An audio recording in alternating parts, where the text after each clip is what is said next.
So you want to be Julie Walker from Return of the Living Dead 3, or maybe you just want to have that effect of having glass shards through the face or body. I'm going to show you how I did it without using latex. And no, not with real glass or real blood. This is all fake, okay? Fake, I tell you, fake! Ignore my messy table. But anyways, you're going to need some tape, clear tape that is, eyeliner, scissors, a brush, and fake blood. All right, so I'm starting off with my eyeliner. I'm just doing like, you know, a hole. Nothing crazy. Anybody can do this, you know? Now, once again, it has to be clear tape because you want it to resemble glass, okay? So I'm just taking this piece and I'm just twisting it around into a very sharp, pointy type glass shard type of thing. Now remember to twist it where it is the sticky part on the outside so it can stick to your skin.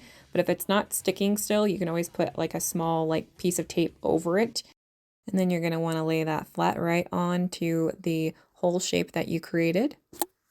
Now with the fake blood on the brush, I'm just going to go over that piece like so.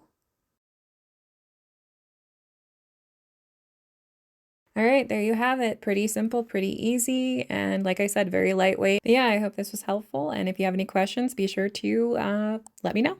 All right. Nobody was harmed in the making of these. It is all fake.